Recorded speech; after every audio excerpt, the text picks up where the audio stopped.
Hi everyone, Tinkermanrc here today. And today what I'd like to talk to everyone about is the Hobby Zone Super Cub. What I have here is a brushless version of the Super Cub with flaps, and I have installed a float kit. And presently right now I'm running it on the DX6i, and I have an AR500 receiver. And what I like to do is go over some of the flight control that I've installed, okay? And I put some flaps on her, and there's the flaps.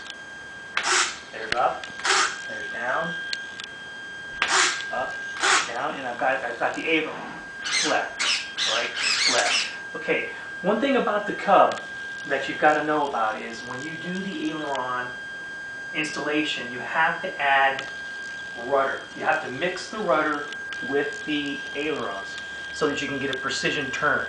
And as you can see here, when I go left, I've got my left ailerons, left aileron up, right aileron down, and I've also got my rudder turn right. I got my elevator up and down, and I've got my flaps to help at low speeds and for takeoff. And what I've also done, which is pretty unique, is I've installed a 3-bladed propeller on it. Now many of you are asking why I did that. I did that also for looks, a little bit of performance. You can run the 2 blades, but on this particular installation I wanted to run the 3-blade propeller. Okay everyone, we're back. And we've taken the wing off, and I wanted to show everybody what is inside our Cub and what makes it go. First thing I want to talk about is our wing here. Alright, the wing has a dihedral in it. That's the reason for the ailerons. The reason why they have the dihedral is the normal Cub doesn't have ailerons, and they use the tail feathers to turn it, and with the wing dihedral it assists in the turn. Okay, what I'd like to go over with you today is the flap installation and the aileron installation. Alright, as you can see here, we've got our one servo for our ailerons. This servo is a Park Zone 1090 servo. It has your cables here, wire, that run each aileron. Left, right, right, left. And we've also got our flap servos here, and they run our flaps. It's just generic, and these are just generic servos. They're the HS55s, micro servos. They work real well.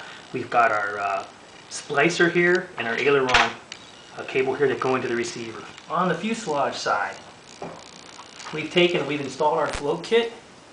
Right here, just kind of plugs into the bottom where your normal landing gear goes, and then back here we had to make this installation adapt to the float kit. We've also added some tape to help the water in case it splashes, and we added some tape on the door to keep the water from splashing inside the compartment, battery compartment. This particular installation, we're running a Turnigy 40 amp ESC. It's a plush ESC. We're running a Spectrum AR500 receiver, 5-channel receiver, and we're also running 2 Park Zone 1090 servos. These are the electronic servos. They're fast and they're strong. Up front on the motor, I mounted it a particular way I wanted to show you. This is a BL28148 motor. It's 1000 kV. It's rated to run a 11.55 prop. It makes about 2 pounds of thrust according to the ratings. What I've done, as you can see, I've used the old piece that came with the kit, shaved it down, added a plate, spaced the motor correctly, and so when you put on your cover here, you have plenty of room for your prop installation. Master air screw prop. This is a 10-7.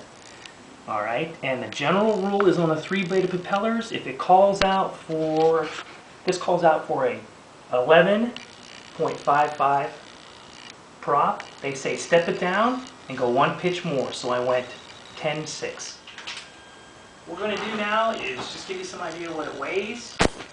Again, the battery's in the compartment, and just to give you some idea how the battery sets in the Super Cub, she sits in like that.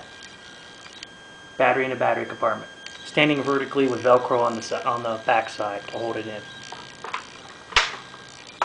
And I'm running a 2200 3-cell 11.1 volts. Okay, we're going to zero out our scale. We're going to give you some idea of what she weighs, and that'll be it. with all our mods.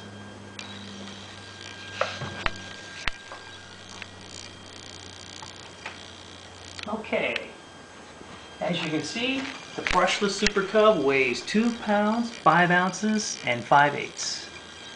Alright, that should do it. And that's a brief overview of the Super Cub. I wanted to give everyone out there an idea of what was inside one of these things, how I modified it, how I made it. That concludes our overview, and I look forward to seeing everyone out on the lake.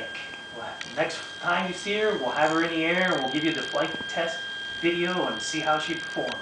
Have a great day, and thanks for watching the Tinkermanrc Super Cub overview.